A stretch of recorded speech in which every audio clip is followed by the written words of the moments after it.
no ar o Espaço Livre. No programa de hoje vamos falar sobre febre amarela. Entre dezembro do ano passado e junho deste ano, o Brasil passou por um surto da doença. Durante esse período foram confirmados 777 casos e 261 mortes, a maioria deles na região sudeste. Agora a população está em alerta novamente desde a morte de um macaco que foi diagnosticado com febre amarela no Parque do Horto Florestal, na Zona Norte. Para conversar sobre este assunto, recebemos a infectologista Raquel Moarec. Seja bem-vinda, doutora. Obrigada, Carol, pelo convite. Doutora, para começar o programa, quais são os principais sintomas da febre amarela? Os sintomas é o seguinte, tem que ser, primeiro, saber se veio de alguma área epidemiologicamente suspeita para casos de febre amarela. Segundo, precisa ter febre alta, em torno de 7 dias, mais ou menos, em média. Ter uma icterícia, seria aquele amarelão no olho, e alguma coisa de sangramento que apresentou em casa. E vir de uma área suspeita de febre amarela. Então, ter caso súbito de febre, 7 dias, sangramentos e amarelão, procurar uma assistência médica. E quanto tempo eles demoram para aparecer? Os sintomas? Então, você tem que ter andado ou ido em algum local próximo, nessas regiões que têm caso suspeito, em torno de 15 dias, em média. Doutora, no Brasil não há casos de febre amarela urbana desde 1942. Qual a diferença da febre amarela urbana para a silvestre? Primeiro, a febre amarela silvestre são 2 vetores que são diferentes do que o vetor urbano, que é o Aedes urbano. E lá, normalmente, é o hemagogos, que é o que vai ser o que mais pica os primatas, na grande maioria. Ele não é comum dele a sua forma de atuação, então ele não pica humanos, ele gosta de picar animais que estão em copas, em áreas rurais. Então, normalmente, ele não está adaptado a picar em humanos. Mas a silvestre, como a gente está tendo um aumento de frequência, o alerta fica entre uma pessoa doente por ter entrado em contato com algum primata ou entrado na área de suspeita e essa pessoa ser picada provavelmente por um Aedes dentro da cidade e assim termos a febre amarela urbana. Então, no momento, nós não tivemos nenhum caso disso. Vamos deixar claro, só o silvestre mesmo e nada urbano. E o surto na Zona Norte, ele começou por causa da morte de um macaco no Horto Florestal. É um indicativo de que o vírus está circulando pela cidade já? Não. O que é importante a gente saber é que isso tem controle. A Secretaria, Estado, Município, Brasil, a gente tem um sinal de alerta, que é isso chamado de epizotia. É a análise dos primatas que apresentaram algum quadro suspeito ou foi a óbito relacionado a alguma coisa viral. Então, é analisado o vetor, analisado o animal, e isto gera um bloqueio da região para que evite que isso seja transmitido em áreas urbanas. Doutora, é bom reforçar que os macacos eles não são os transmissores da febre amarela, né? Não são. Então, não adianta, não vale matar o animal, não vale... o que é importante ter ciência? Se você encontrar um primata ou algum outro animal que está morto, foi ossado, isso tem que ser ligado e pedir para que seja feita a investigação.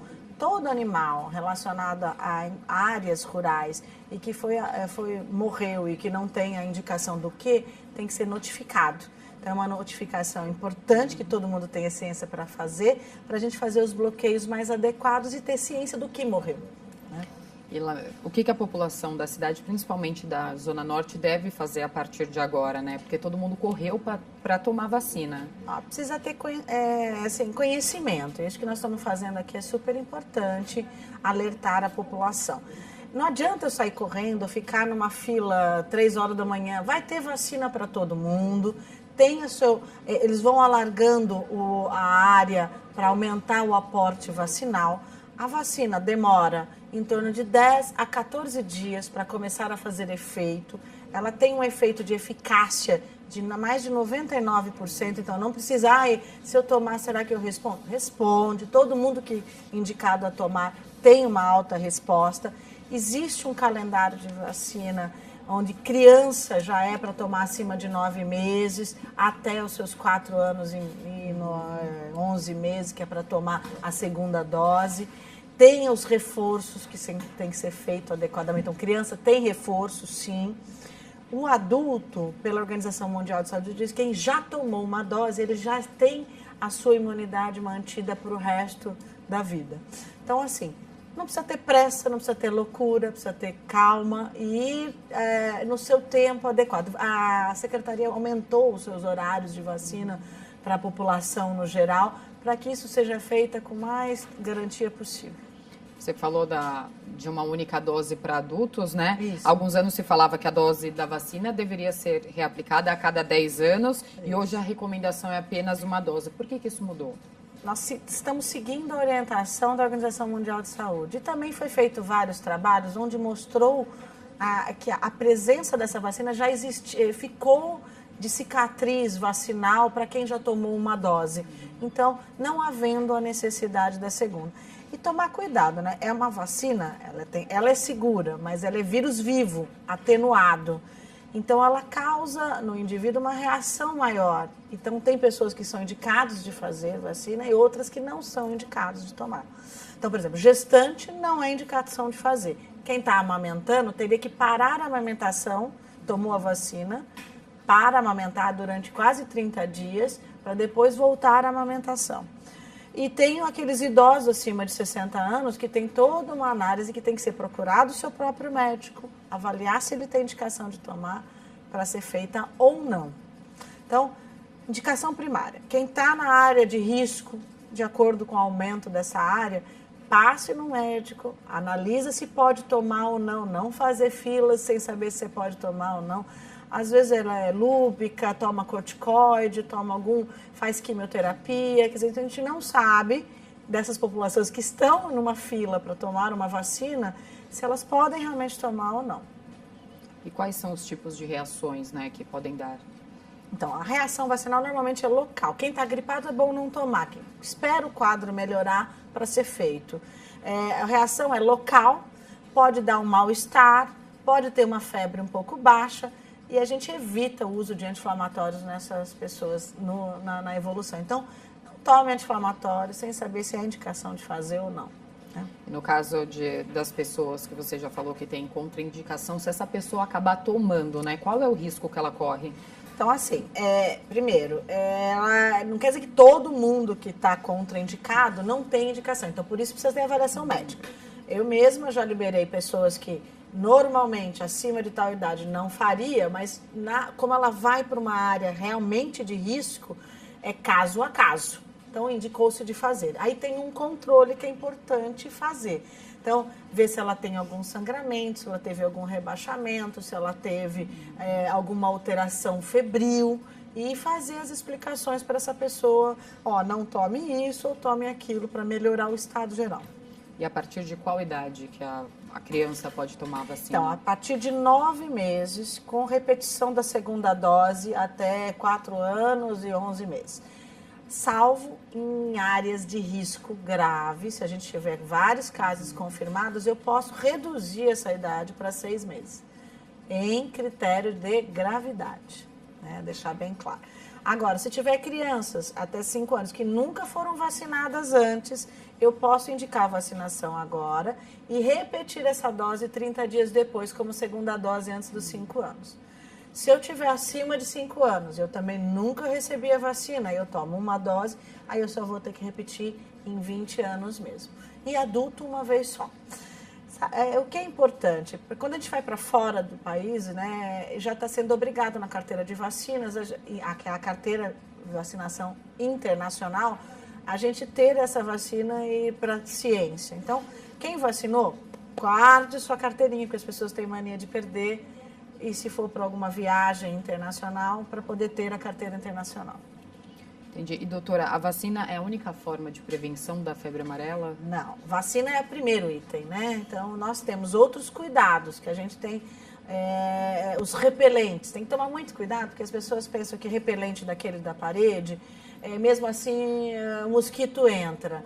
Então, ele vai repelir, ele não vai impedir. E é bom, porque ele vai deixar um ambiente um pouco ruim para ele. Então, deixa sempre uma fresta para ele sair. Quer dizer, ele entrou, não gostou do ambiente, ele saia. Não adianta você fechar tudo. Tem que ter espaço para ele sair. Isso. E 2 metros de distância. Então, não vai colocar do lado da cama, porque ele é tóxico um pouco. Então, é de bom tom 2 metros no mínimo de distância para onde tiver as pessoas, onde for dormir. O que mais? Existe o repelente à base de caridina, que tem várias marcas hoje, que você tem indicação por tempo, 8 horas de repetir, 10 horas, 12 horas, tanto faz. Em cima da roupa.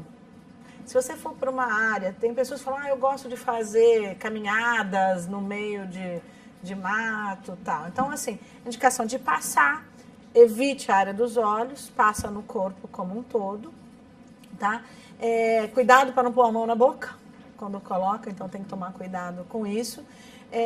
Evite roupas muito coloridas quando for por essas regiões, a gente orienta quem vai muito que faz acampamento, essas coisas. Atrai o mosquito? Atrai, e perfume atrai também. Então a gente evita, quando vai viajar até internacionalmente, falar, não usa perfume, né? E não usa roupa muito colorida, porque ele é atraído um pouco mais por cores coloridas. Então, tem cuidado. Outra, se tiver a oportunidade de ter o mosquiteiro, também é válido, porque ele também evita o contato direto. Então, temos prevenção direta e prevenção indireta.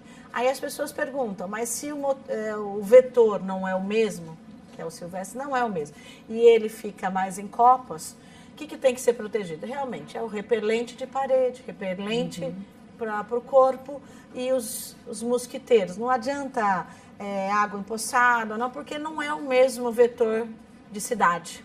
Então, é uma diferença entre um e outro. Você falou de novo da febre amarela silvestre, né? Qual que é a diferença? Existe diferença de tratamento da febre amarela urbana para a silvestre? Como você mesmo falou antes, né? O último caso foi em 1942, né? De febre urbana. Mas é a mesma clínica. O vírus é o mesmo, é o vetor que muda. E depende dos fatores de risco que a pessoa tenha. Então, se ela já foi imunossuprimida, se ela tiver um HIV com baixa resposta de nível da sua imunidade, já fez alguma coisa, eu ter a febre amarela, eu vou ter essa pessoa mais grave, eu vou ter mais sangramento. Então, depende de caso a caso a resposta. Tá? Doutora, a gente vai continuar falando sobre febre amarela daqui a pouco. Vamos para um rápido intervalo e já voltamos com mais Espaço Livre.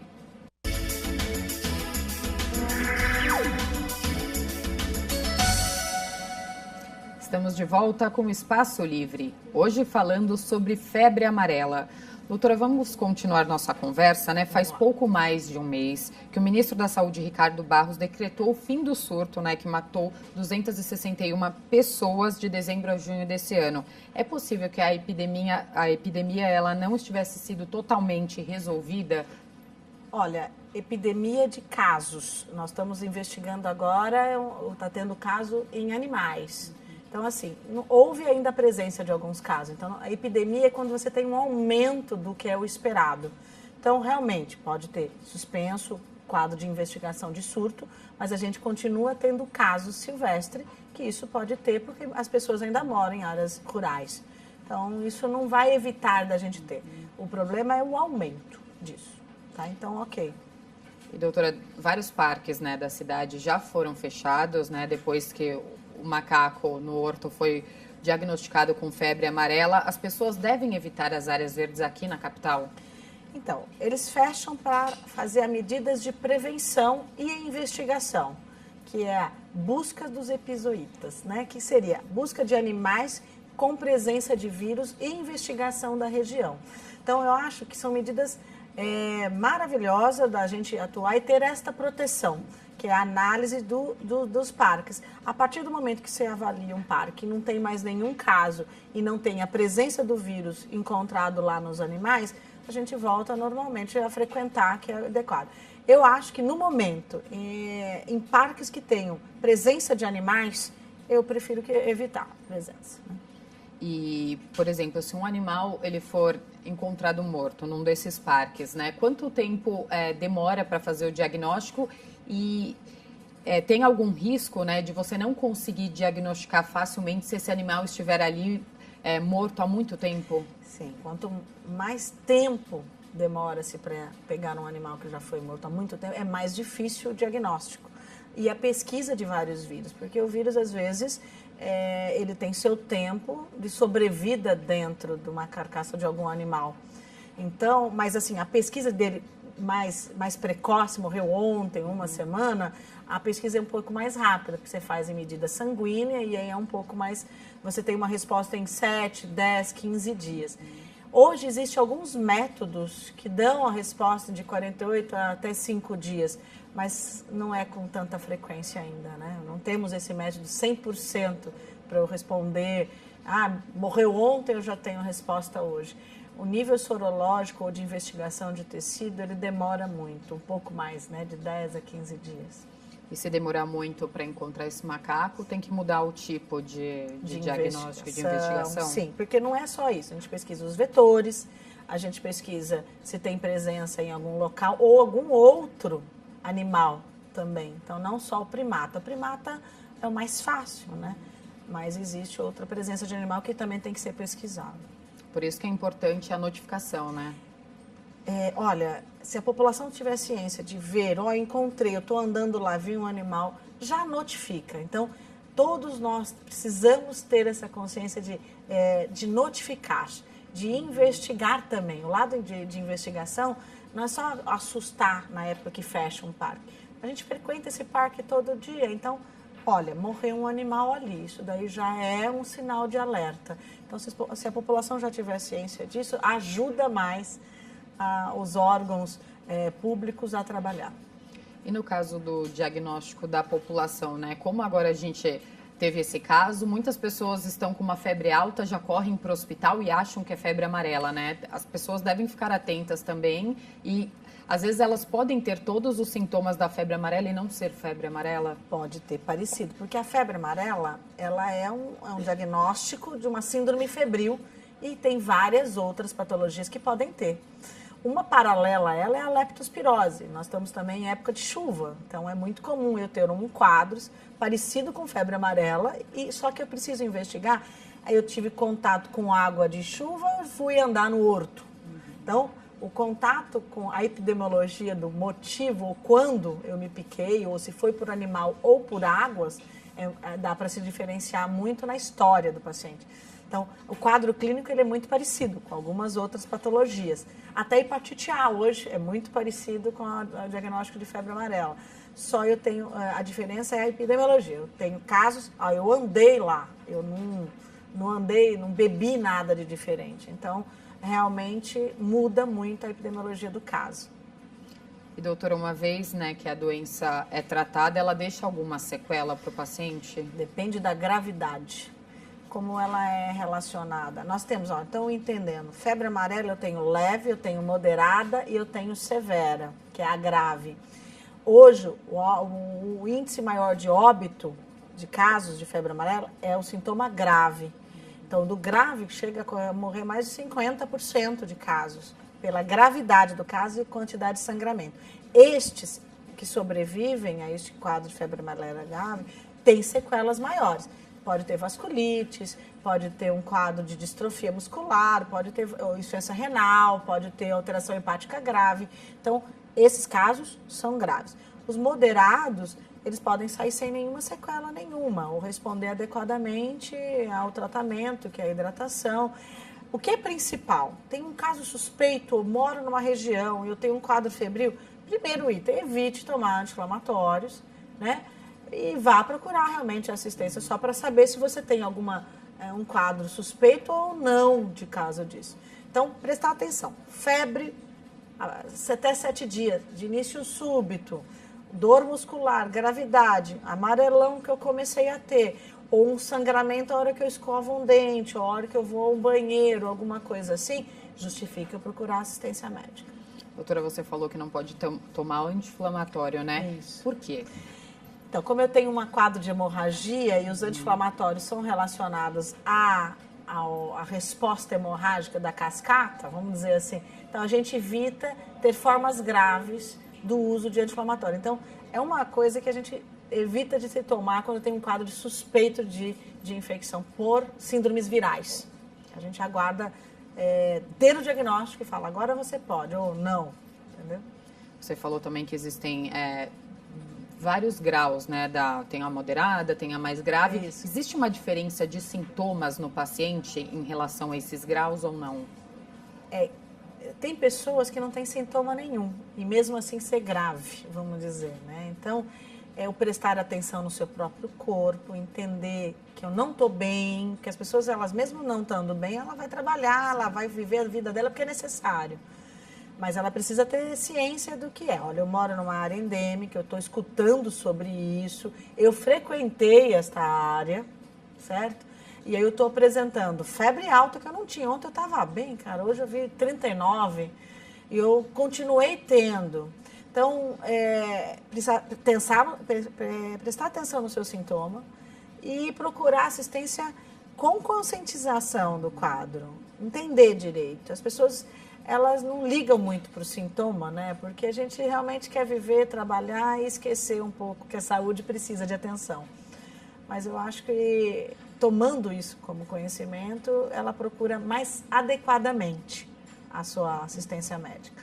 Então, eu posso ter uma leve e que vire grave por não ter ciência e não procurar assistência no tempo correto.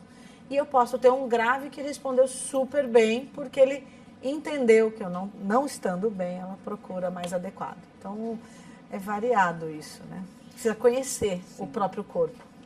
Doutora, como a gente não tinha caso, né, desde 1942 da febre amarela urbana, a senhora acredita, né, que os hospitais aqui da cidade, eles estão preparados para esse diagnóstico? Porque acho que os funcionários, né, os médicos, enfermeiros, eles não têm contato com a febre amarela há muito tempo. Mas tem contato com febre amarela silvestre. Uhum. Então, eu não tenho febre amarela urbana, mas a silvestre é um dos diagnósticos diferenciais de várias doenças.